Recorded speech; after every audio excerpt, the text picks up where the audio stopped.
Materi kali ini akan diikuti oleh Galen Muda serta PSPA angkatan 18 melalui Zoom. Eh, Materi kali ini akan disampaikan oleh alumni kita, mungkin disampaikan tadi oleh Bu Dewi ya, yaitu Bapak Apoteker Edwin Herjuno S1, yaitu Kepala Instalasi Farmasi di RSU Kaliwates. Baik, kita sambut saja kepada Bapak Apoteker Edwin Herjuno S1. Boleh masuk di ruang. Boleh tepuk tangan semuanya.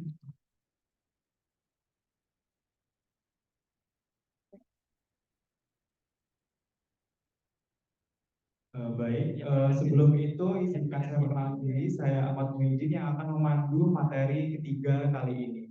Baik, sebelum itu saya akan membacakan CV secara singkat dari Bapak Aditya Herjuno. Bapak Apoteker Aditya Herjuno S1 lahir di Semarang pada tahun 1986. Jabatan terakhir dia sebagai Kepala Instalasi Farmasi di RSU Kaliwates. Kemudian keanggotaan organisasi profesi atau komunitas yang diikuti oleh beliau. Yang pertama, Ikatan Anggota Cabang Jember sebagai anggota bidang kesejahteraan pada tahun 2019 hingga 2023. Kemudian Ikatan Anggota Cabang Jember, anggota bidang advokasi dan regulasi pada tahun 2023 hingga sekarang. Boleh di next.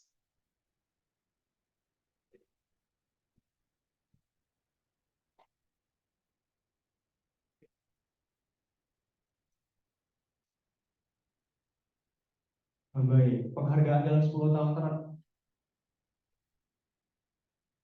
Ya, mohon maaf. Penghargaan yang diterima oleh beliau yaitu Kaizen Festival IHC tingkat nasional yang diberikan oleh IHC pada tahun 2022 dan Kaizen Hood PT RNM tingkat internal diberikan oleh PT Rolas Nusantara Medica pada tahun 2023. Kemudian Dewan Pendidikan beliau sarjana farmasi di Fakultas Farmasi Universitas Jember tahun lulus 2009 dan profesi apoteker di Universitas Airlangga tahun lulus tahun 2010. Berikut pendidikan dan latihan pengembangan kompetensi yang diikuti beliau serta biodata keluarga dari beliau. Mungkin itu saja CV singkat dari Pak Editya Harjuno. Materi kali ini akan disampaikan langsung oleh Bapak Editya Harjuno mengenai tantangan apoteker di rumah sakit pada era revolusi industri 4.0. Pada Pak Editya kami persilakan. Assalamualaikum warahmatullahi wabarakatuh. Dan bagi kita semua ya.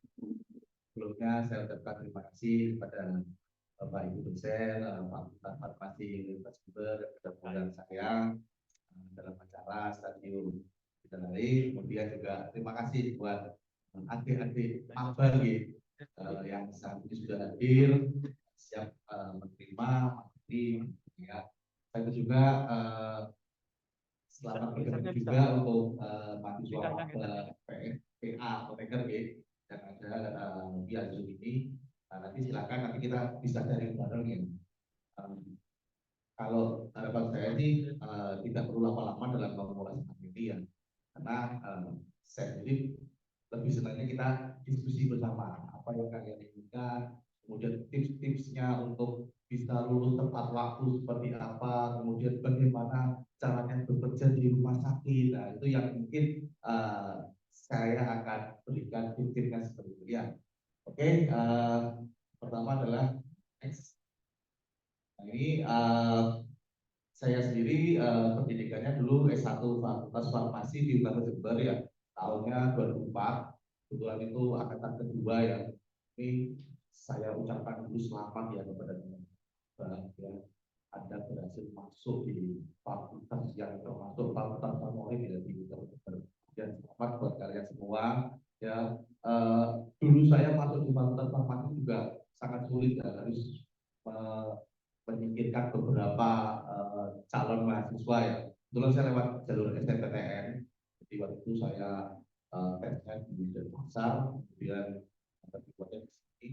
Selanjutnya pada lulus saya pada saat lulusnya di farmasi UNED ini tahun 2009 dan pada saat itu belum ada profesi apoteker, sehingga saya harus mencari universitas yang membuka program profesi apoteker di saat itu adalah Universitas Erlangga.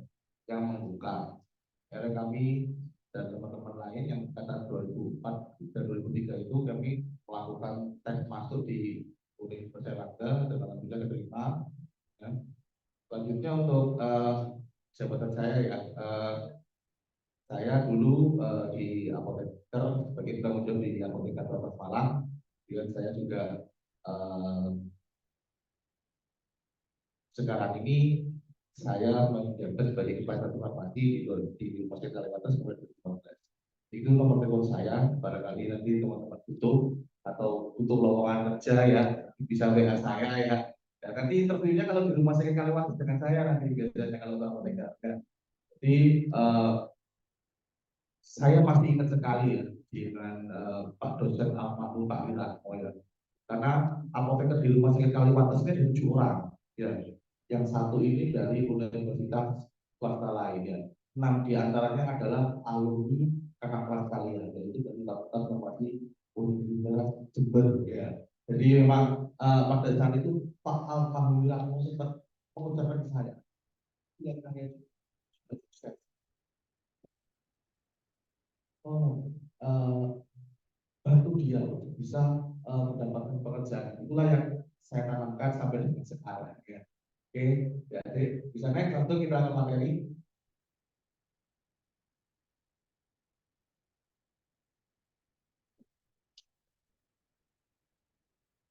Bisa next.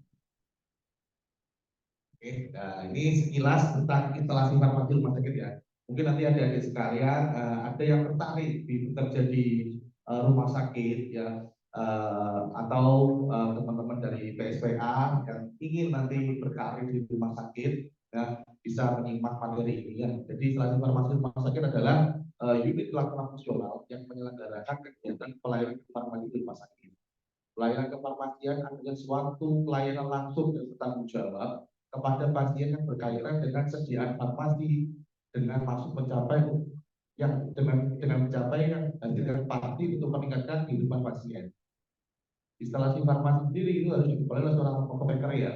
Jadi pernah dulu kejadian ada rumah sakit ya di Jawa Timur ya, itu instalasi farmasinya ini dikepalai oleh seorang dokter.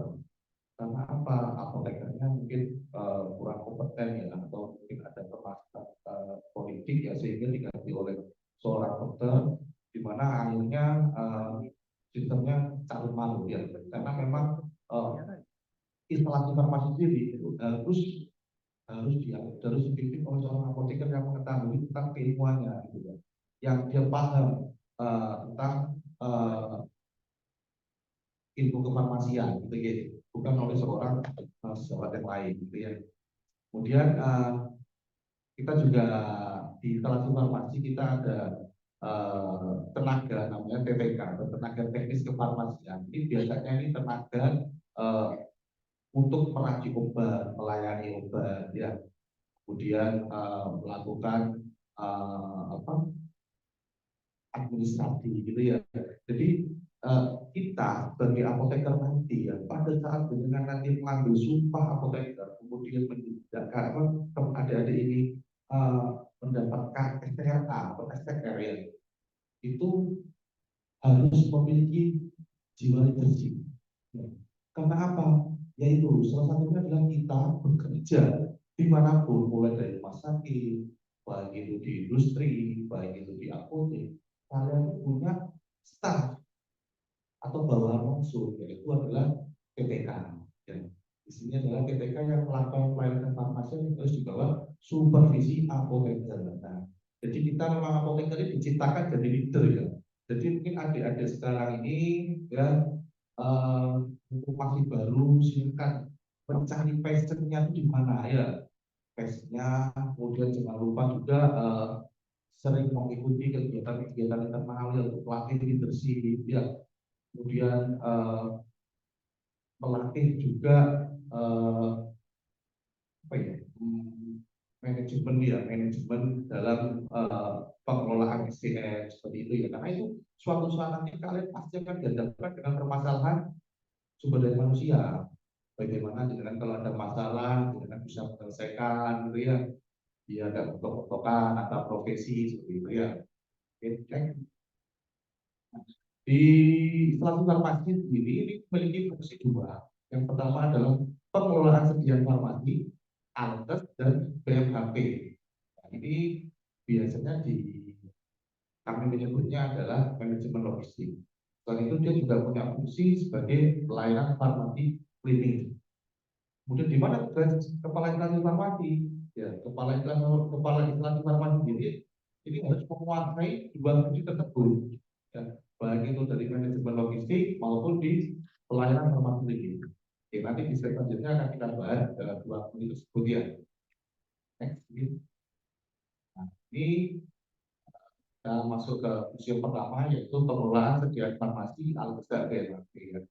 Ini yang teman-teman nanti kalau misalnya minatnya nanti di manajemen ya, manajemen farmasi seperti itu ya, kalian harus pahami 9 pilar ini karena dimanapun anda berada, baik itu di apotek maupun di rumah sakit ya, 9 pilar ini yang sangat penting ya, yaitu mulai dari pemilihan obat gitu ya, kemudian perencanaan dan obat, kemudian pengadaan obat, kemudian penerimaan obat, penyimpanan obat, pendistribusian, pemusnahan dan penarikan, pengendalian sampai dengan proses administrasi. Ini yang melaksanakan harus apoteker. Dan kenapa harus? Karena ilmunya di sini ada ilmunya apoteker. Mungkin bisa juga dibantu oleh tenaga yang lain seperti tadi kita dia. Jadi di sini adalah fungsi apoteker di pengelolaan sediaan farmasi ini adalah melaksanakan kendali mutu dan kendali biaya. Karena apa? Di dalam rumah sakit ini ya, farmasi, instalasi farmasi ini merupakan jantungnya dari rumah sakit. Jadi hampir 60% pendapatan rumah sakit adalah yang menghasilkan dari instalasi farmasi ini. Makanya kadang instalasi farmasi ini sangat apa ya, flamboyan sekali gitu ya dibandingkan di lainnya. Bahkan kami kalau dengan direktur itu ya, farmasi kita kasih. Pokoknya yang satu harus biayanya nggak boleh tinggi-tinggi untuk stok obatnya, seperti itu ya. Jadi sangat menarik sekali itu pengelolaan sediaan farmasi ini, dan ini juga salah satu nanti yang menjadi teknik banyak. Kebetulan saya juga mengambil magister farmasi dan juga maba di universitas ini, dan rencana saya mengambil topik tentang pengelolaan sediaan farmasi. Untuk yang tahap pertama yaitu adalah pemilihan.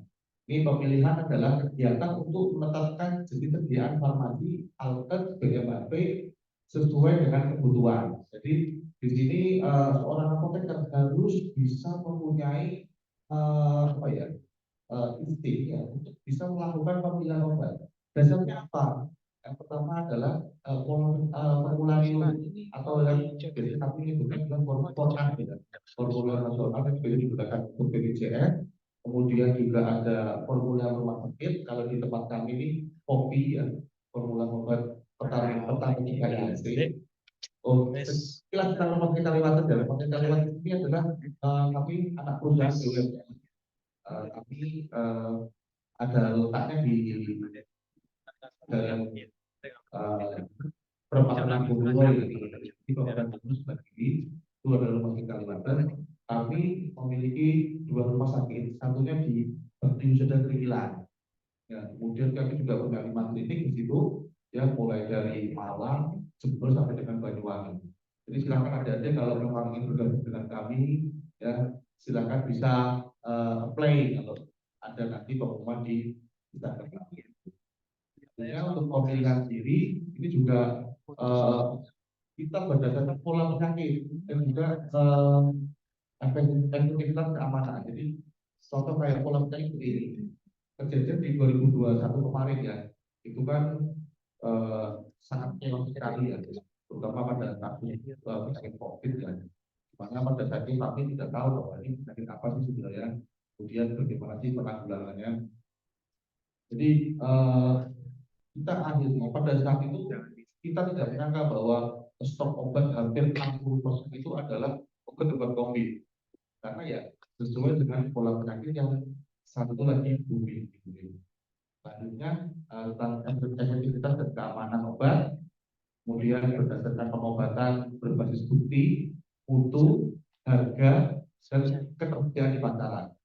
Ini yang sering terjadi adalah untuk saat ini ya, obat-obat BPJS ini stock out atau sering kosong di distributor. Penyebabnya apa?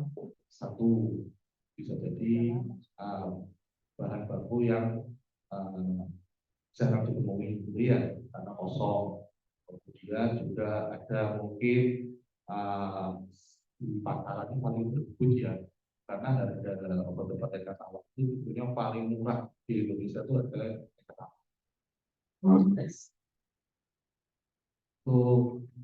Untuk data itu adalah proses perencanaan. Ya. Perencanaan ini adalah kegiatan untuk menentukan jumlah dan periode pengadaan sediaan farmasi, alat dan BMAP sesuai hasil kegiatan pemilihan. Jadi pada saat nanti teman-teman nanti buat perencanaan yang misal buat sendiri jumlahnya berapa, 100 box, paracetamol, 200 box. Ya. Selanjutnya akan dilakukan proses perencanaan. Dasar dari proses perencanaan itu apa sebenarnya? Tujuan dari perencanaan dia adalah menghindari kosongan obat tadi. Okay. Kemudian dasarnya adalah untuk metodenya, untuk metode perencanaan sendiri kita menggunakan metode konsumsi. Tapi beberapa rumah sakit sendiri juga ada yang menggunakan kombinasi yaitu konsumsi dan epidemiologi. Akhirnya untuk pedoman perencanaan sendiri kita biasanya berdasarkan dengan anggaran, anggaran rumah sakit yang tersedia, kemudian penetapan prioritas, dan kemudian sisa persediaan tadi. Jangan sampai stoknya masih tinggi, kita melakukan perencanaan lagi. Akhirnya kan stok ya, pasti akan menjadi pemborosan rumah sakit. Kemudian data pemakaian periode sebelumnya dan waktu tunggu pemesanan. Waktu tunggu pemesanan ini atau yang kita biasa sebut dengan lead time ya, itu juga sangat berpengaruh sekali ya terhadap proses perencanaan obat, di mana obat-obat yang memiliki lisan lama ya, biasanya itu distributornya itu ada di luar kota, Surabaya, dan Malang. Ada pada saat kita user obat, pasiennya itu sudah ada di meja operasi, obatnya belum datang, nah itu biasa jadi permasalahan kami itu ya. Jadi makanya dari itu jangan sampai suatu rumah sakit ini terjadi kekosongan obat, karena otomatis nanti yang dirugikan bukan hanya rumah sakit tapi juga pasiennya. Begitu. Karena pernah juga terjadi di kami, pasien itu sudah diperiksa operasi, sudah ternyata benang operasinya belum datang. Ya akhirnya otomatis kami harus pay loh maksud kami ya, kami harus mempil ke rumah sakit lain. Nah, mau gimana lagi soalnya sudah di meja operasi kan sudah dibius gitu ya. Oke, selanjutnya setelah lagi pengadaan itu adalah pengadaan.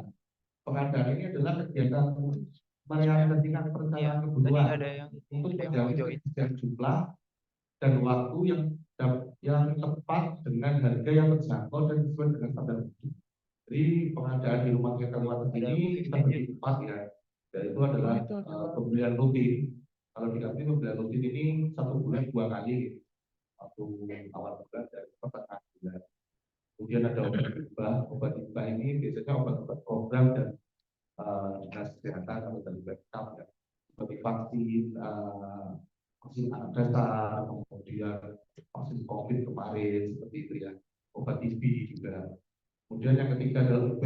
Tadi UP ini yang biasanya itu situasi apa ya, keadaannya atau sangat darurat sekali gitu ya. Jadi pada saat malam hari di mana distributor tutup dan obat itu perlu diperlukan segera, biasanya kami akan kerjasama dengan apotek-apotek sekitar ataupun di rumah sakit sekitar, gitu ya.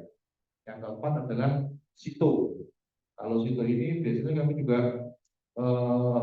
harus segera datang. Cuma kalau sito ini kita nggak boleh ngecer. Jadi sito itu kita belinya dalam jumlah yang banyak dan pada saat distributor itu buka. Ini contoh seorang TPK di Rumah Sakit Kaliwates ya. Ini staff saya di bagian bidang farmasi ya. Ini pada saat penerimaan obat dia memantau penerimaan pada saat itu adalah vaksin ya. Jadi bukan kami membeli vaksin meningitis untuk jamaah umroh Ya, bagaimana proses penerimaan ini merupakan kegiatan untuk menjamin kesesuaian jenis, spesifikasi, jumlah, mutu, waktu, dan penyerahan dan harga yang tertera dalam kontrak atau surat pemesanan dengan kondisi fisik yang diterima. Di penerimaan juga sangat penting ya untuk menjamin mutu juga. Kenapa? Karena jangan sampai pada saat kita membeli vaksin ya dari distributor, kadang itu distributor ada yang nakal ya. Harusnya vaksin itu dikemas dalam full box ya, dengan suhu tertentu ya. Tapi setelah masuk ke truk ya, supirnya itu wah itu hebat. Kita lepas saja dari masanya, kemudian kita juga. Dan itu terjadi di rumah sakit Kaliwates ya. Supirnya itu menjual produknya, kemudian obatnya itu ditaruh seperti biasa di jok kermennya, gitu ya. Jadi otomatis stabilitas obatnya juga terganggu ya. Pada saat kita lakukan itu, kami kita lapor ya, kita lapor ke distributor tersebut, dan padahal dari distributor sudah jelas bahwa SOP-nya dalam pengiriman vaksin itu harus bukan dulu. Tapi ternyata ada sumber yang bermain. Dan kami laporkan, kemudian dari sumber juga kena teguran pada saat itu ya, surat peringatan dari kepala cabang. Jadi sangat penting sekali dalam proses penerimaan ini, ya, karena sangat sangat untuk menjamin mutu dan juga sesuai jenisnya. Oke. Nah ini contoh penyimpanan obat di gudang kami itu juga sangat krusial juga ya, dan memang harus dipantau oleh seorang operator. Di mana penyimpanan obat ini harus menjamin kualitas dan keamanan setiap farmasi, akses maupun BMP. Di rumah sakit Kalimantan sendiri untuk metode penyimpanannya ini ada 4, yaitu berdasarkan tadi ya, di kayak seperti antibiotik, data ya, kemudian ketersediaan ya, jadi ada sirup maupun tablet kita persediaan, kemudian ada juga surat tablet itu untuk khusus vitamin-vitamin ya atau obat pasien. Kemudian yang keempat ini ada yang kalah pentingnya adalah berdasarkan FIFO dan FIFO. Ada yang tahu nggak FIFO dan FIFO? Nah, kalau ada nih, saya ada dia yang ini. Coba bisa jelaskan apa tingkatan FIFO dan FIFO? Moga. Ini saya membawa doorpress dengan Bapak hanya cuma tiga biji aja ya, karena memang waktu itu kami dapat sponsor, bisa kayak ini kita gunakan belajar ini. Moga, ya saya jelaskan. Sebelumnya terima kasih telah memberi saya kesempatan untuk menjawab. Silakan nama saya Muhammad Pratama Putra Widadi dengan nama baik Belum Martolon dari kelompok kortikosteroid. Kalau untuk Vivo itu kepanjangannya first in first out, yang berarti obat yang pertama masuk, pertama keluar. Sementara untuk Vivo kepanjangannya first expired, first out, yang berarti obat yang mendekati masa expirednya akan pertama keluar.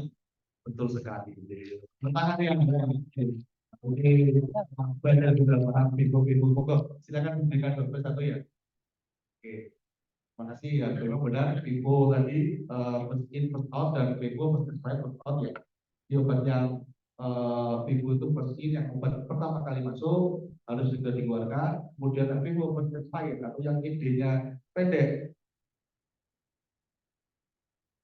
yang first expired yang ID-nya pendek bisa dikeluarkan terlebih dahulu. Saya berikan dulu ya Mas ya. Makan ya. Makan dong.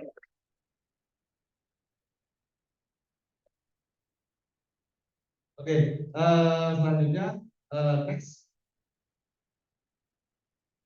Untuk tahap selanjutnya adalah distribusi obat. Ya. Distribusi obat ini tidak kalah pentingnya juga, yaitu adalah suatu rangkaian kegiatan dalam rangka menyerahkan sediaan farmasi, alket, dan BMHP dari tempat penyimpanan sampai pada unit pelayanan atau pasien dengan tetap menjamin mutu, stabilitas, jenis, jumlah, dan ketepatan waktu. Jadi ini juga di tempat kami ini ada sistem distribusinya di rumah sakit kami itu ada 3, yaitu floor stock, kemudian ada individual saving, itu biasanya di lawan jalan ya. Jadi pasien dari poli, resep, kemudian dikasihkan ke kemudian disiplin gitu ya.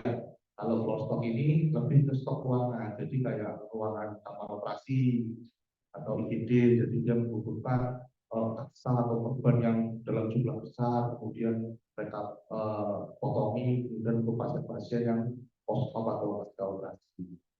Yang ketiga adalah unit dosis safety atau biasanya kami mengistilahkan ada UDD. Ya. Ini terjadi di rawat inap ya. Jadi UDD ini adalah sistem distribusi ya berdasarkan waktu minum pasien tersebut. Misal pasien rawat inap dia masuk pagi gitu ya. Dia mendapatkan obat amoxicillin sehari 3 kali gitu ya. Dari apoteker nanti akan menyiapkan obat tersebut. Jadi kalau 3 kali kan pagi, siang, sore gitu ya. Jadi kita pagi kita siapkan, kemudian sore lagi kita sore kita siapkan lagi, kemudian malam juga kita siapkan lagi. Jadi aturan satu itu peningkatan kepatuhan pasien untuk minum obat. Yang kedua adalah untuk menghindari adanya obat sisa. Obat sisa itulah yang sangat riskan ya di rumah sakit. Ya, kenapa? Karena obat sisa ini sering dalam pihak atau obat narkotik, obat psikotropik itu ya. Terus pasiennya itu lupa minum ya. Dia ada keluarga pasien tahu bahwa itu obat narkotik, akhirnya dibawa pulang. Ya, dan begitulah yang begitu juga tidak bukan hanya dengan keluarga pasien ya. Bahkan sejauh lain juga sejauh saya informasi ya itu sebenarnya juga meminta obat sisa dari pasien. Contohnya golongan PDP, dia nanti kuat kalau misalnya operasi dalam sehari 8 kali itu ya dia nggak tidur. Nah, itu terjadi loh ya, terjadi. Obat-obat narkotika ini memang harus pantau oleh apoteker ya, tidak boleh kita delegasikan kepada CPK. Nah, ini selanjutnya adalah pemusnahan dan penarikan atau recall obat. Ya, pemusnahan dan penarikan zat farmasi alkes dan BMAP itu tidak dapat digunakan dan harus dilaksanakan dengan cara yang sesuai. Contohnya gimana? Contohnya obat-obat yang dilakukan pemusnahan itu obat ini tidak expired ya. Obat-obat expired, kemudian obat-obat yang tidak memenuhi persyaratan mutu seperti itu ya. Ini juga sering ini produk-produk yang tidak memenuhi persyaratan itu biasanya dari Lokapom ya. Lokapom dari itu sering sekarang ini tidak dia membeli beberapa item obat, kemudian dia melakukan riset gitu ya tentang mutu obat tersebut. Juga ada obat yang telah kadaluarsa, kemudian tidak memenuhi syarat untuk digunakan dalam pelayanan kesehatan, dan yang terakhir adalah obat yang dicabut izin edarnya. Ada yang obat dicabut izin edarnya, ada. Contohnya obat Stella itu ada yang itu isinya kasus botol ya. Itu dulu tuh obat yang paling jarang atau ngeri-ngeri ya.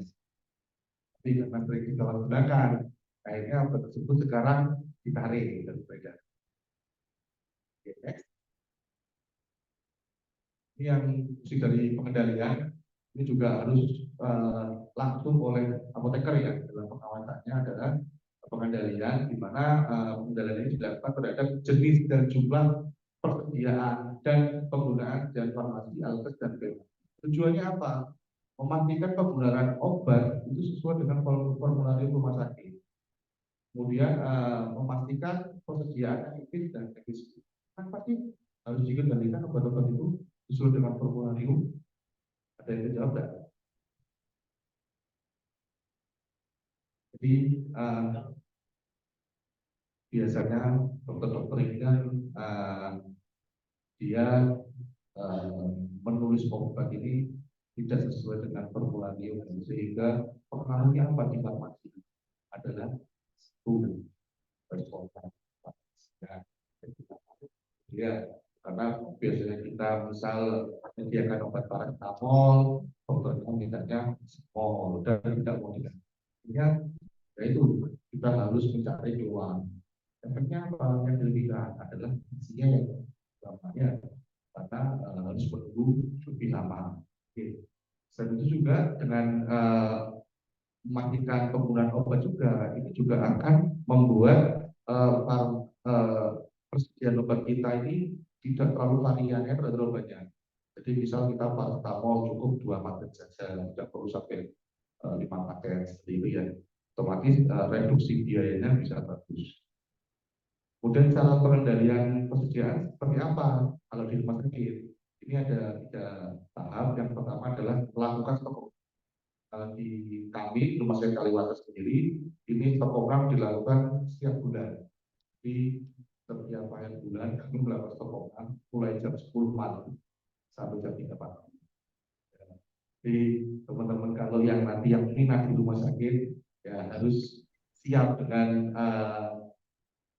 dengan jam kerja yang sering lembur ya, karena bukan hanya di rumah sakit Kaliwates, di rumah sakit lain juga rata-rata untuk farmasinya ya sering lembur gitu ya. Kemudian yang kedua adalah melakukan evaluasi persediaan yang jarang digunakan atau slow moving. Jadi kenapa slow moving ini juga sangat penting ya. Jadi slow moving ini adalah obat-obat yang perputaran jarang sehingga dapat menyebabkan satu yaitu expired date, yang kedua juga faktor biaya. Jadi kita harus sering-sering melakukan evaluasi di mana pada saat performa kita membuat kapan obat-obat slow moving ini apa saja. Kemudian kita tawarkan kepada dokter-dokternya, atau ini obatnya slow moving dong, bisa nggak dibantu di kota. Biasanya dokter-dokter itu mau membantu apoteker ya. Selanjutnya yang ketiga adalah melakukan evaluasi persediaan yang tidak digunakan. Ini dead stock ya. Jadi stoknya itu sudah tidak keluar sama sekali gitu ya. Tidak ada permintaan. Contoh kayak obat kemarin COVID Gamaras ya. Gamaras itu waktu zamannya COVID itu sampai saya itu ambil di distributor Surabaya waktu itu ya. Sama 1 vial itu harganya 3 juta. Sekarang ini COVID sudah tidak ada. Obatnya dead stock. Ya, akhirnya kami melakukan negosiasi ke distributor untuk bisa dilakukan retur. Ya, sehingga untuk peminat lahir teman tersebut cepat. Oke, next. Nah, ini yang terakhir adalah administrasi ya. Jadi administrasi ini memang tidak hanya di rumah sakit, tapi juga di klinik atau di apotek juga ada administrasi, yaitu laporan sinkap atau informasi pelaporan narkotik dan psikotropika yang rutin tiap bulan harus kita laporkan. Kemudian laporan stok opnam. Kemudian yang ketiga adalah laporan penulisan resep di luar formularium. Ini contoh formatnya sinkap. Jadi teman-teman nanti kalau yang di apotek maupun di klinik atau di rumah sakit ini harus dikerjakan rutin ya setiap bulannya penggunaan narkotik dan psikotropika. Oke, next. Nah, tadi yang kita sampaikan tadi adalah fungsi mengenai pengelolaan. Mungkin ada teman-teman yang berminat ya terhadap pengelolaan farmasi ya, ini bisa hubungi saya ya. Karena insya Allah kami dari Rumah Sakit Kaliwates rencana akan membuka lowongan apoteker ya, di akhir tahun ini, di mana kami membutuhkan 1 orang apoteker ini untuk farmasi rawat jalan anak. Ya, jadi sekarang ini model yang terbaru adalah pelayanan anak terus terpisah dari dewasa. Sehingga kami sendiri juga harus memisahkan ya pelayanan ini rawat jalan antara anak-anak dan dewasa. Dan ibaratnya adalah yang kami harus membuka layanan poli anak ya. Oh, ini pelayanan farmasi klinik ya. Pelayanan farmasi klinik ini adalah untuk apoteker ya. Apoteker dengan keilmuan atau dengan penyakit-penyakit ya. Ini kalian perlu menyimak ini ya. Karena di pelayanan farmasi klinik ilmunya sangat luas sekali ya. Jadi ini pelayanan farmasi klinik ini merupakan pelayanan langsung yang diberikan apoteker kepada pasien dalam rangka meningkatkan program terapi dan meminimalisir risiko terjadinya efek samping karena obat untuk tujuan keselamatan pasien atau pasien safety sehingga kualitas hidup pasien atau quality of life terjaga. Jadi farmasi ini sendiri ya ini memang hal yang sangat menarik ya di rumah sakit ya, karena kita harus dari berbagai disiplin ilmu ya, dokter, perawat, fisioterapi, farmasi ini harus menjunjung tinggi keselamatan pasien dan harapannya adalah outcome terapinya ini bisa berhasil. Next. Nah, ini contoh pelayanan farmasi klinis yang ada di Rumah Sakit Banten. Ini yang pertama adalah pengkajian dan pelayanan resep. Yang kedua adalah penelusuran informasi obat atau PIU. Yang ketiga adalah pemantauan terapi obat. Selanjutnya adalah penelusuran riwayat penggunaan obat atau di sini kita DRP ya. Kemudian konseling, kemudian ada monitoring episode obat atau MESO, kemudian ada dispensing steril, kemudian ada rekonstruksi obat, visitor, kemudian ada EPO ya, evaluasi penggunaan obat, dan juga pemantauan terhadap obat dalam. Yang pertama adalah tentang implementasi dan pelayanan resep. Maksudnya lewat chat aja. Ini kenapa? Sadari itu bisa. Ini baik dari keluar lewat barang di rumah Balik ya, jangan sampai ini didelegasikan kepada KPK atau bahkan setelah mereka karena ini keilmuannya di farmasi dan dokter pun juga tidak punya hak untuk pelajaran tentang pengkajian resep ini ya, di mana pelayanan resep ini dimulai dari penerimaan dulu, penerimaan resep, kemudian pemeriksaan, terus pengkajian resep, gitu ya. Kemudian di screening ini biasanya kita lakukan screening pertama adalah ada yang sudah ya, jadi mungkin apa ya PSPK ya. Jadi screening resep ini ada yaitu yang pertama adalah screening administratif ya, seperti nama dokter, kemudian tanggal, gitu ya, kemudian obat-obatannya, obat-obatan semua itu ya. Untuk yang itu yang farmaseutik ya, farmaseutik itu dosis, kemudian aturan minumnya, kemudian waktu pembeliannya, gitu ya. Kemudian telaah yang lain adalah atau screening yang lain adalah persyaratan screening farmasi klinis ya. Ini biasanya kita melihat apakah di resep tersebut ada interaksi obat, apakah ada duplikasi obat seperti itu ya, apakah ada obat ini yang akan ditimbulkan. Itu adalah untuk yang klinis tersebut harus dilakukan oleh seorang dokter. Oke.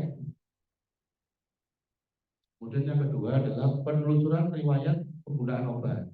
Ya, jadi penelusuran riwayat penggunaan obat ini merupakan proses untuk mendapatkan informasi mengenai seluruh obat atau sediaan farmasi lain yang pernah dan sedang digunakan. Riwayat pengobatan dapat diperoleh dari wawancara atau data medik pencatatan penggunaan obat pasien. Jadi biasanya seorang apoteker di farmasi klinis ini dia akan masuk ke bangsal-bangsal, dia akan membuka listnya pasien, dilihat soal pasien itu menggunakan kaptopril, kemudian pasien itu batuk, kemudian kami lakukan wawancara, benar nggak batuk setelah menggunakan kaptopril, misalnya begitu ya. Dan dijawabnya Pak, setelah kami melakukan, setelah kami meminum obat kaptopril ini menjadi batuk. Otomatis nanti kami di rekam medis ini akan memberikan semacam justifikasi ya kepada dokter bahwa pasien tersebut ruang A bisa mengalami batuk setelah menggunakan kaptopril. Mohon apa nama justifikasi dari dokter penanggung jawab. Jadi kita lihat lagi, oh kemudian besoknya lagi bisa dokternya akan mengajukan medis. Oh ternyata kaptopril ini menimbulkan batuk pada pasien ini, saya kasih juga golongan kerusakan atau kualitas, gitu ya. Dan itu sudah kami lakukan di Rumah Sakit Kalimantan. Dan alhamdulillah komunikasi kami dengan dokter spesialis kami juga sudah sangat baik ya. Oke, next. Nah, ini juga masalah rekonstruksi obat. Di mana rekonstruksi obat ini adalah proses membandingkan instruksi pengobatan dengan obat yang telah didapat pasien. Rekonstruksi ini dilakukan untuk mencegah terjadinya kesalahan obat, seperti obat tidak diberikan duplikasi, kesalahan dosis atau interaksi obat. Jadi rekonsiliasi ini untuk melihat riwayat pasien ya. Pada saat dia masuk di rumah sakit gitu ya. Sebelumnya dia mungkin melakukan suatu medikasi ya, misalnya panas dia menggunakan paracetamol, dia kok nggak sembuh, dia ke rumah sakit, otomatis kami juga harus melakukan wawancara terhadap pasien tersebut, obat apa saja yang sudah dipakai di rumah. Tujuannya apa? Ya, biar tidak terjadi duplikasi pengobatan. Ya. Ini pelayanan informasi obat atau PIO. Nah ini contohnya adalah di rumah sakit Wates, ya ini ada seorang apoteker, kebetulan karena kelas kalian ya. Ini Mbak Rusda, ini angkatan 2012 ya. Kemudian ini ada dokter spesialis penyakit dalam, dokter Frida. Dan kami ini melakukan pelayanan informasi obat karena seringkali ya dokter itu kalau mengenai obat pasti yang dicari dulu adalah farmasi. Ya kan, Bang? Karena ya fokus kami atau di apoteker itu adalah mengenai penggunaan obat. Begitu juga dengan riwayat pasien itu mendapatkan obat, data kami lebih lengkap. Sehingga dokter percaya bahwa apoteker di rumah sakit Kalimantan ini sangat paham sekali terhadap obat-obat yang diberikan oleh pasiennya. Ya. Jadi untuk PIO ini adalah kegiatan penyediaan dan pemberian informasi, rekomendasi, kemudian yang akurat dan tidak bias, ya. Ini tujuannya adalah menyediakan informasi mengenai obat kepada pasien dan tenaga kesehatan di luar rumah sakit dan pihak lain. Nah, kemudian menyediakan informasi untuk membuat kebijakan yang berhubungan dengan obat atau sediaan farmasi, alket, dan BMHP, terutama bagi farmasi dan terapi. Jadi dalam pembuatan formulario ya atau istilahnya kitabnya obat di rumah sakit itu adalah tim farmasi dan terapi ya. Itu biasanya berbagai disiplin ilmu ya, mulai dari dokter, perawat, apoteker, dan pasti itu biasanya apoteker menjadi sekretaris biasanya. Ya, karena yang tahu tentang obat-obatan yang ada di rumah sakit sendiri itu adalah seorang apoteker. Jadi kami harus tahu bahwa obat-obatan yang digunakan di rumah sakit Kalimantan apa saja sih, kemudian dosisnya berapa saja sih, kemudian fungsi yang lain adalah atau tujuan yang lain adalah menunjang penggunaan obat yang rasional dan rasional. Karena saat ini lagi dibahas adalah resistensi antibiotik yang sekarang ini penggunaan antibiotik ini tidak terkontrol ya. Ini dokter kadang langsung menggunakan obat merosak, di mana itu adalah obat-obat antibiotik yang sudah dibuat ya. Sehingga menimbulkan resistensi antibiotik. Oke, next. Nah, ini foto apoteker rumah sakit Kaliwates ya. Ini kita ada 7 orang. Yang satu kemarin masih sakit, jadi ini 6 orang ini. Dan 6 orang semua ini adalah alumni dari Fakultas Farmasi Universitas ya, bukan dari saya. Yang penting nanti buat tidak. Silakan kalau ingin bergabung dengan kami, nanti kalau sudah lulus bisa apply lowongan di rumah sakit Kaliwates ya. Jadi rumah sakit Kaliwates ada 7 orang pendengar. Yang pertama di farmasi atau instalasi farmasi, kemudian ada di gudang ya, di gudang itu tadi fungsinya adalah di pelayanan logistik tadi ya. Kemudian ada depo farmasi rawat jalan 2 orang. Kemudian ini depo farmasi rawat jalan 4 orang yang termasuk di UDG. Next. Ini konseling, ini juga apoteker kami di rawat inap ya, ini Mas Anjas ya, kalau tidak salah angkatan 2016 ya, baru masuk di farmasi ya. Ini konseling ini fungsinya apa sih? Jadi konseling obat ini adalah suatu aktivitas nasihat atau saran terkait terapi obat dari apoteker kepada pasien atau keluarganya. Jadi pada saat konseling ini juga nggak mudah loh ya, karena seorang apoteker juga dituntut untuk apa? Pasien ini bisa percaya terhadap apa yang disampaikan oleh apoteker. Apoteker masih obat, dikasih obat, otomatis pasien juga nggak akan percaya, gitu ya. Karena apa ya, obat itu kan juga apa ya, ada sugestinya ya, ada sugestinya ya. Kalau yang disampaikan oleh apoteker itu yakin, kemudian ya apa indikasinya sesuai ya, otomatis pasien juga akan percaya. Kemudian juga akan goalsnya adalah outcome-nya adalah kesembuhan dari pasien. Kemudian pemberian konseling itu juga bertujuan untuk mengoptimalkan hasil terapi, meminimalkan risiko reaksi obat yang tidak diharapkan atau ROID, meningkatkan cost effectiveness yang pada akhirnya meningkatkan keamanan dan penggunaan obat bagi pasien. Ini contoh mas, ada ini data itu pasien itu kalau nggak salah ini pasien DM, pasien DM, kemudian ketika bagaimana monitoring gula darah dia pada saat puasa dan juga tentang obat-obatan dia yang nah, kemudian apa hubungannya revolusi industri 4.0 ini dalam dunia farmasi di rumah sakit ya.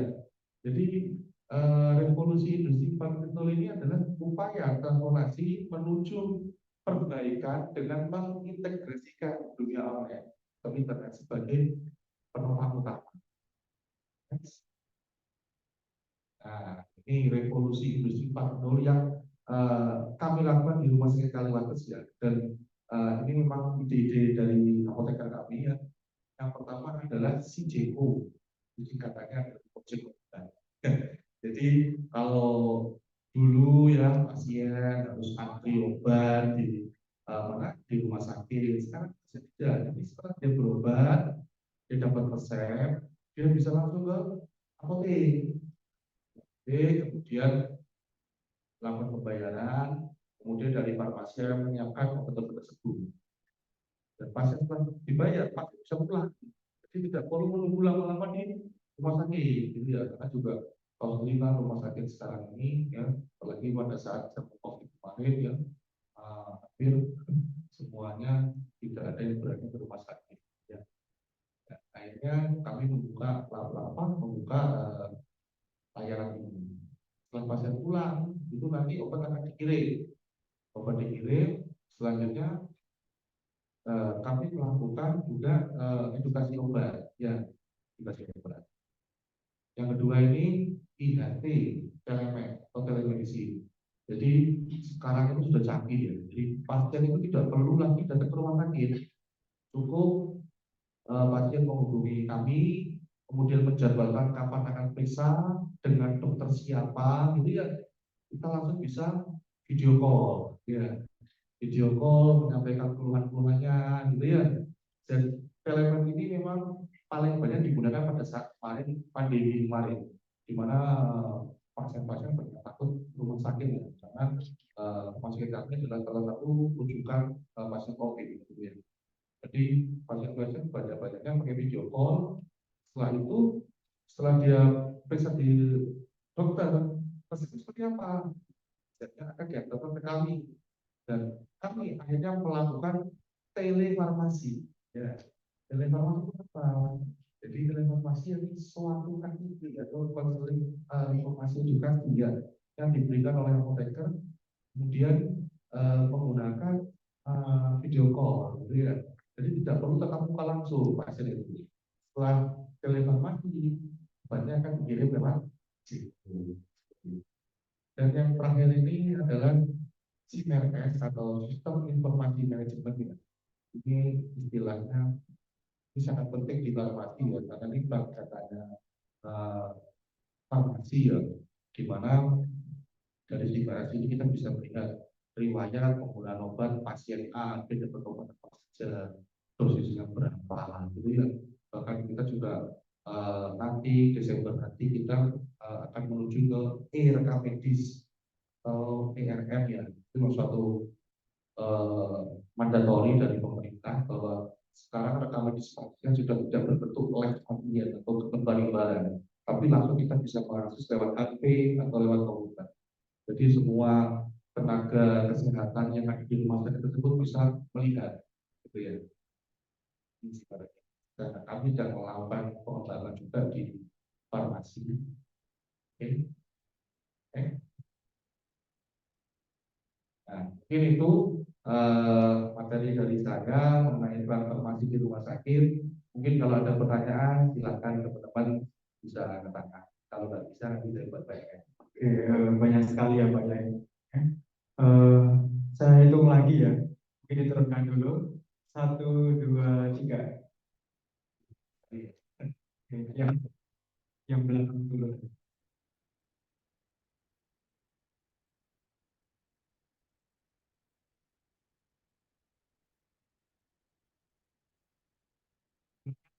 Pak, atas kesempatan untuk bertanya.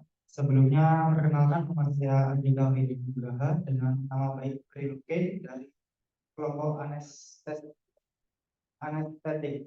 dengan NIM 232210101095. Untuk pertanyaan saya yaitu setelah kita jadi fresh graduate dari profesi, jika kita masuk ke instalasi rumah sakit, apakah kita langsung ditugaskan di bagian seperti gudang dan lain-lain atau ada pembimbingan terlebih dahulu, Pak? Seperti itu. Jadi, kalau sudah baca ya, mana dia. Jadi biasanya yang melakukan interview apoteker itu saya. Kadang saya juga untuk fresh graduate ini gimana ya, pada saat kayak interview memang ada yang kurangnya ya. Jadi misal beliau itu adik-adik ini fokusnya pada saat di industri itu, di S1 ini atau di apoteker di industri. Tapi pada saat dia dalam rumah sakit beliau mengamal ya. Tapi pada saat interview saya tanyain NOAP ya, karena itu hal yang sangat penting ya. Soal hal yang sangat penting di rumah sakit itu tidak paham. Ya, tidak paham. Jadi, tapi itu jangan kecil lagi. Biasanya kami tetap akan melihat. Jadi, apa ya, skripsi itu atau linearitas adik-adik ya pada saat di skripsi maupun di apoteker itu tidak menjamin bahwa adik-adik ini tidak bisa bisa di industri kerjanya di rumah sakit, dan di rumah sakit kerja di industri. Tidak ya. Tetap kami sebagai yang menginterview, kami akan mempertimbangkan. Dan biasanya yang untuk fresh graduate ya, itu adalah apoteker pertama ya. Biasanya kami lakukan supervisi dulu. Jadi ada trainingnya 3 bulan. Jadi, kita melihat potensi mana sih apoteker yang baru ini. Apakah di farmasi klinis atau di gudang atau di manajemen farmasi. Jadi kita biasanya saling rolling gitu ya untuk mengetahui pace-nya apoteker yang sedikit ini gimana. Terima kasih Pak. Lagi mungkin baik, sebelumnya saya ingin menyampaikan kepada kakak PSPA yang join melalui Zoom boleh langsung raise hand jika ingin bertanya. Selanjutnya yang ingin bertanya silakan.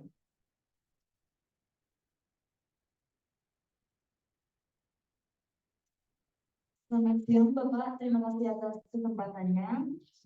Sebelumnya izinkan saya untuk memperkenalkan diri. Perkenalkan nama saya Niputu Krisdini Carolina dengan nama baik Furosemide dari kelompok anti hipertensi dengan NIM 23152. Pada materi yang sudah dijelaskan tadi, saya tertarik pada salah satu pembahasan yakni pada hibah yang didapatkan oleh Rumah Sakit Kaliwater. Di sini saya ingin bertanya, apakah hibah ini merupakan salah satu bentuk pembelian daripada rumah sakit, ataukah justru hibah ini merupakan salah satu privilege yang dimiliki oleh rumah sakit umum yang diberikan oleh pemerintah? Terima kasih Pak. Dari tempat juga. Saya dari Bandung Pak. Jadi hibah ini biasanya adalah obat-obat gratis. Ya, saat ini problem pada penanganan TB, sehingga seluruh rumah sakit di Kabupaten Jember ini harus punya layanan TB. Bagaimana yang layanan TB tersebut adalah Pemkab Jember menyediakan obat-obat tersebut. Sehingga kami di rumah sakit akan melakukan pengadaan atau permintaan ke instalasi farmasi yang dipakai. Ini kita lakukan permintaan, kemudian akan dipenuhi oleh IMK, dan itu banyak gratis. Cuma dalam tiap bulannya itu sedang laporannya. Ini untuk pasien siapa, untuk pasien siapa, kemudian berapa jumlahnya, seperti itu. Itu rutin gitu ya. Itu juga dengan kemarin yang kasus COVID ya, COVID-19 itu mengenai distribusi vaksin ya, dari pemerintah ya, di mana vaksin COVID sendiri itu didistribusikan langsung oleh pemerintah melalui suatu vaksin pakai. Jadi dari melakukan permintaan secara gratis gitu ya, kemudian kita buktikan ke pasien-pasien tersebut, kemudian kita juga buat laporan. Jadi untuk obat-obat ini rata-rata adalah gratis. Terima kasih Pak atas penjelasannya. Baik, sebelumnya saya ingin bertanya untuk dua penanya ini diberi hadiah. Silakan ada. Jadi dua penanya tadi boleh maju ke depan. Kita saya cuma bawa 3 tadi ya, karena memang dari sponsornya cuma dikasih 3. Tapi kalau teman-teman mau tanya silahkan WA saja ke nomor saya ya. Ini barangkali masih ada tes di rumah bisa dilakukan.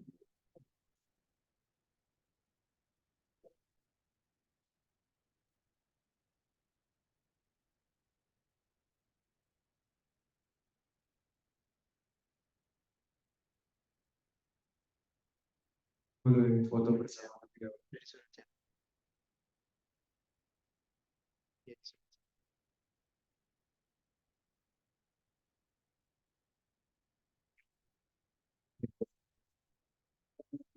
Ya, Waktu sama 20 menit yang berdebat hadiah jangan khawatir nanti akan menambah poin keaktifan kalian. Jadi yang ingin bertanya dipersilakan.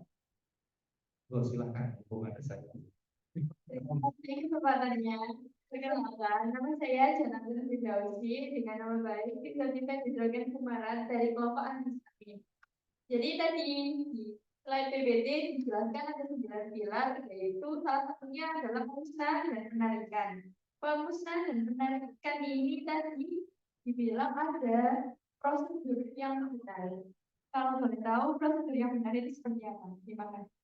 Terima kasih, Bang. Di tempat kami memang untuk pemusnahan itu ada prosedurnya. Salah satu yang adalah kita tidak boleh obat itu kita hancurkan kemudian kita buang ke saluran air, karena itu menimbulkan pencemaran. Ya. Kedua, kita tidak boleh obat-obatan yang ampul ya kita pecah kita buang ke sungai juga, itu tidak boleh karena kan mencemari sungai.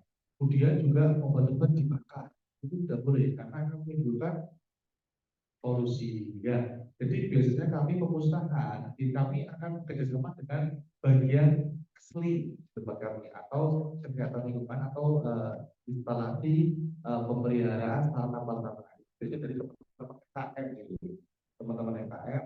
Jadi ada obat-obat yang expired kami kumpulkan, kami buat laporan ke direktur ya untuk proses pemusnahan. Setelah itu obat-obat tersebut akan dimasukkan ke dalam apa ya semacam saya lupa namanya yang kayak tong besar itu ya, tong besar tersebut ya kemudian dibakar di tong tersebut ya. Tapi tong tersebut tidak menimbulkan polusi ya karena saya lupa karena ada semacam indikatornya juga ya. Kemudian yang kedua itu biasanya kita bekerja sama dengan pihak kedua yaitu UD Cipta Karya. Biasanya itu yang mengangkut limbah-limbah rumah sakit. Jadi limbah-limbah atau barang-barang expired timbang, kemudian dimasukkan ke truknya dia, kemudian dibawa ke Jakarta. Kemudian yang memusnahkan adalah dari Cipta Karya.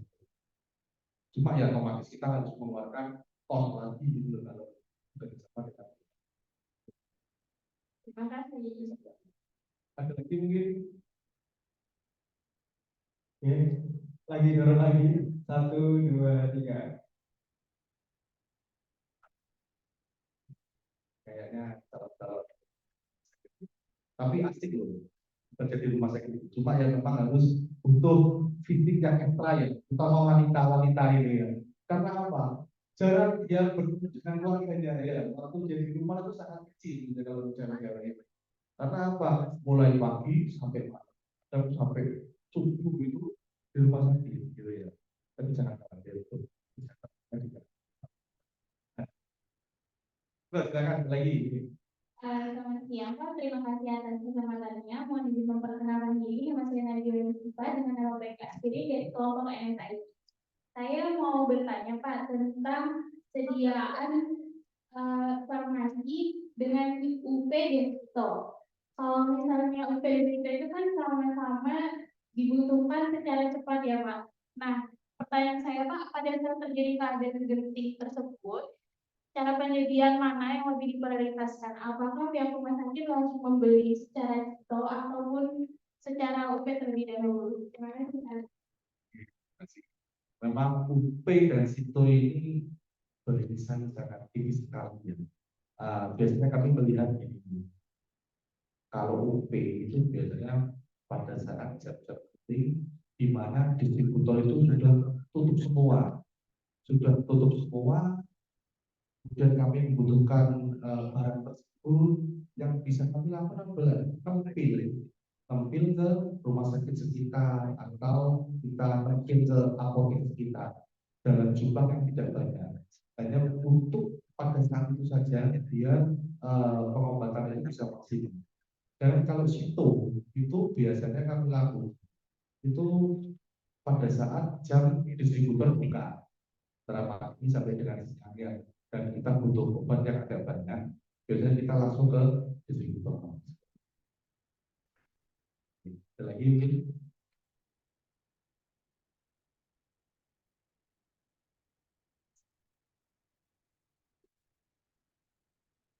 Oke, selanjutnya.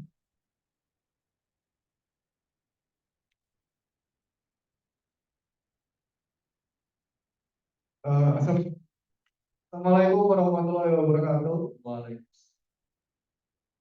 Sebelumnya terima kasih telah memberikan saya kesempatan. Izin perkenalan diri, nama saya Jidon Itemuan Widianto dengan nama baik multikator dari kelompok kortikosteroid. Dan tadi kan ada opsi pemusnahan dan penarikan. Nah itu di RSUD Kalimantan itu misal ada obat expired kan dimusnahkan. Nah kan otomatis nggak balik modal. Nah, untuk kompensasinya apabila di RSUD Kalimantan itu bagaimana ya? Terima kasih. Memang obat expired ini tidak bisa kita hindari, apalagi di rumah sakit Kalimantan sendiri untuk nilai obatnya, untuk stoknya itu 2 miliar. Ya, jadi jadi makanya teman-teman gudang sendiri ya, atau di pengelolaan perbekalan farmasi ini kadang juga harus pintar-pintar dalam monitoringnya. Cuma memang dari manajemen kami memberikan kebijakan bahwa obat expired itu bisa dilaksanakan pemusnahan, tapi dengan syarat adalah nilainya 0,1 dari nilai stok. Jadi kalau 2 miliar bisa jadi 0,1%. Ya, jadi memang kita tidak bisa hindari ya. Itu kadang juga obat itu ya expired date-nya itu pendek. Kalau dulu ya, ini pengalaman saya, kalau dulu tuh expired date itu bisa 2 tahun, 3 tahun. Tapi semenjak era DKN ini ya, dan era COVID ini ya, rata-rata obat-obat itu memiliki umur yang sangat pendek. Bahkan kalau dulu kami bisa minimal 2 tahun, tapi sekarang 1 tahun. Sedangkan kami di layanan ini butuh obat tersebut, ya otomatis kami harus melakukan pembelian tersebut ya, meskipun resikonya sangat tinggi untuk expired ya.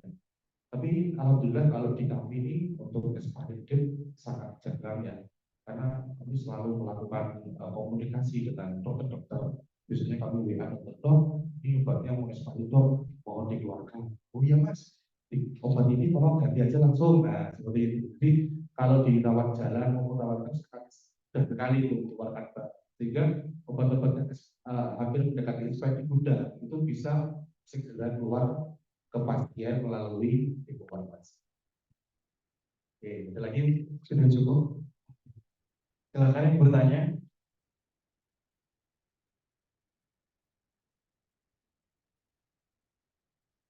Mungkin mau tanya tentang tips-tips bidang kalian ya, silahkan ya. Karena dulu saya juga jadi mahasiswa nggak terlalu pinter loh mahasiswa saya. Saya itu juga dulu tuh sering ulang loh. Kadang saya ikut semester pendek gitu ya. Kemudian saya juga waktu zaman S1 dulu juga eh, sempat bingung ya waktu di semester 2 ya. Bahkan saya sempat hampir putus asa. Saya 2 minggu saya nggak kuliah karena saya kaget karena pada saat semester 1 kan materi kuliahnya kan masih materi dasar ya. Setelah semester 2 ini ternyata mata kuliahnya bisik-bisik, ada saya pun kaget waktu itu. Saya sempat untuk kuliah selama 2 minggu. Oke. Ya itu cita-cita saya waktu kuliah dulu ya. Tapi tips saya ya adik-adik ini bisa cepat kuliah. Memang sih di kuliah harus banyak ilmu yang nanti dipelajari ya, hafalan, hitungan, logika. Jadi memang kalau dulu saya sih kebingungan ya. Passion saya di S1 itu saya mengambil apa ya? Antara kimia, biologi, saya bingung waktu itu. Kemudian seiring berjalannya waktu sampai dengan semester 5, 6, 7 itu baru saya ketemu ternyata passion saya ini jadi rumah sakit. Makanya pada saat saya ambil kuliah protekar di UNER, saya mengambil minatnya adalah alhamdulillah sekarang pun saya bekerja di rumah sakit karena saya senang sekali dengan pengobatan penyakit ini. Silakan kalau ada pertanyaan nanti teman-teman. Assalamualaikum. Waalaikumsalam. Sebelumnya perkenalkan izin dengan nama rokok dengan 2314. Izin saya Bapak pada RSU Kayu terdapat 7 apoteker. Nah, menurut Bapak apakah apoteker tersebut telah memenuhi target dalam pelayanan farmasi klinis? Kalaupun belum, berapa jumlah ideal apoteker dalam rumah sakit untuk memaksimalkan pelayanan farmasi klinis? Terima kasih. Terima kasih. Ya, memang di aturan yang baru ya klasifikasi rumah sakit ya, di mana rumah sakit dengan tipe C dengan saya ini TT-nya 150 bed ini kita minimal 8 apoteker.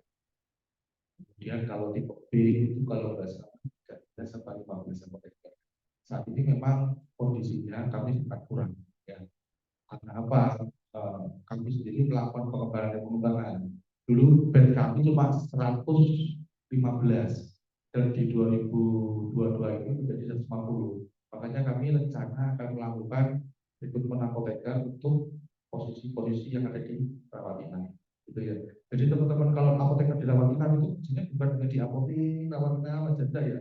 Jadi dia datang pagi, kemudian dia melakukan visitor. Dia membuka rekam medis, melakukan TPPT, di mana satu apoteker rawat inap itu membawahi 30 pasien rawat inap.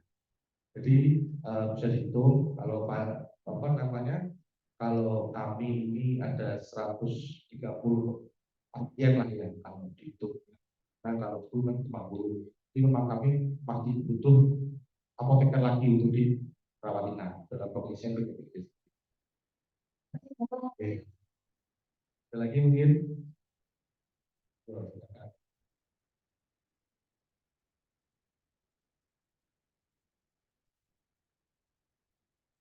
Assalamualaikum warahmatullahi wabarakatuh. Waalaikumsalam.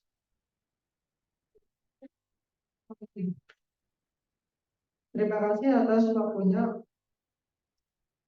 Perkenalkan, nama saya Akbar Fitro dengan NIM 23123 dengan nama baik Cloxacillin dari wabah antibiotik. Bapak, saya mau bertanya, menurut pengalaman Bapak, skill dasar yang harus dimiliki oleh seorang apoteker, khususnya fresh graduated, untuk bisa beradaptasi dengan lingkungan kerja seperti rumah sakit itu seperti apa, Bapak? Terima kasih. Menarik juga ya. Jadi pada saat kami menginterview dan para apoteker ini, biasanya satu yang kami lakukan, terutama paling aman, yaitu kenapa leadership? Karena kalian di market itu memiliki staff atau pengelola yang lebih pada saya sendiri total karyawan sudah 30. Saya mempunyai karyawan 29 karyawan. Ya, jadi yang pertama adalah leadership. Ya, di mana leadership itu kalian harus bisa memberikan keputusan-keputusan, ya, atau kebijakan-kebijakan pada saat nanti staff Anda membutuhkan Anda. Itu ya, itu yang pertama. Yang kedua apa? Yaitu mengenai ini bagaimana SOP, ya, apa yang dilakukan nanti di rumah sakit, ya, itu yang hal-hal teknis yang biasanya kami juga kesulitan ya untuk mendapatkan apoteker karena ya mereka rata-rata fresh graduate, mereka juga belum paham tentang SOP. Jadi kami mohon juga untuk teman-teman PSPA ya, nanti pada saat nanti ada materi rumah sakit, tolong disimak dengan baik ya, dimana karena materi rumah sakit ini juga akan menjadi pertimbangan kami pada saat nanti proses interview karyawan. Oke, ada lagi mungkin. Terima kasih, Bu.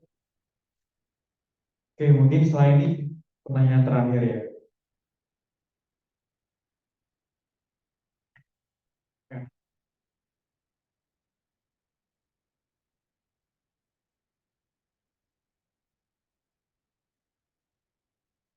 Bismillahirrahmanirrahim. Assalamualaikum warahmatullahi wabarakatuh. Sebelumnya, terima kasih atas kesempatan yang telah diberikan. Izin memperkenalkan diri. Nama saya Muhammad Fahyudi dengan nama baik Indon dengan 23048 dari kelompok anti konfusi. Mohon maaf sebelumnya Pak jika pertanyaan saya agak sedikit melenceng dari pembahasan pada kesempatan kali ini. Nah, kita semua tahu bahwasanya antara apoteker dan dokter itu bekerja sebagai tim. Tadi seperti disinggung juga oleh Bapak bahwasanya setelah pasien tadi dari dokter, pasien tersebut akan meminta obat ke apoteker. Nah, tapi Pak pada kasus di Indonesia ini, menurut saya terjadi kesenjangan pendelegasian. Seperti apa? Seperti misalnya seharusnya, kalau menurut saya Pak, seharusnya si pasien ketika selesai didiagnosa oleh dokter itu membawa hasil diagnosanya, bukan resep obat.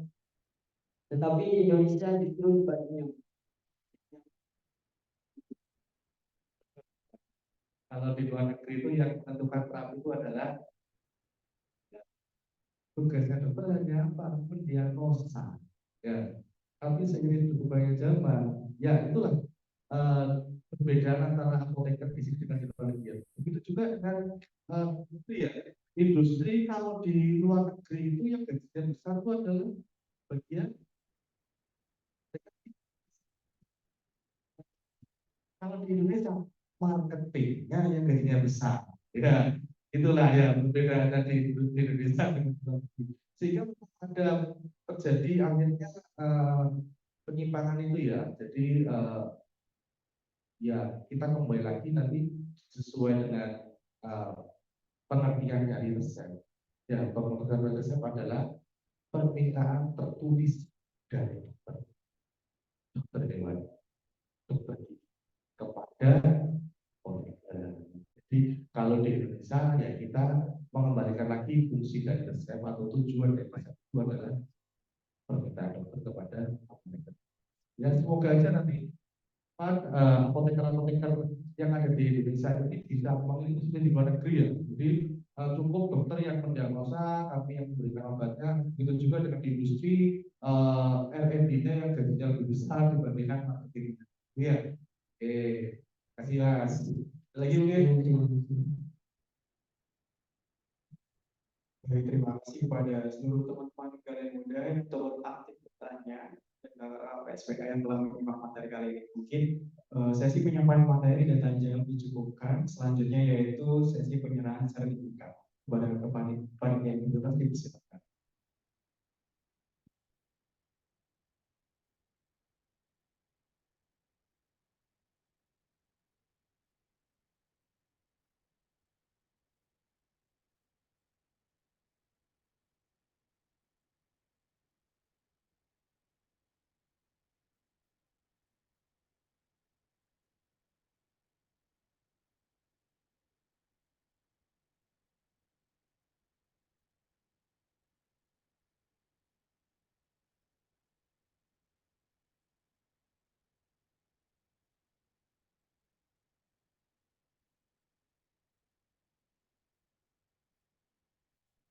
Baik, boleh tepuk tangannya teman-teman. Baik, itu tadi penyampaian materi stadium general yang disampaikan oleh Bapak Apoteker Aditya Herjuno Espa. Saya selaku memandu materi ketiga ini, apabila ada tutur kata yang kurang berkenan, saya mohon maaf yang sebesar-besarnya. Wassalamualaikum warahmatullahi wabarakatuh. Saya kembalikan kepada Eks. Baik, terima kasih Kak Mumu atas telah memandu acaranya pemaparan materi ketiga. Waduh,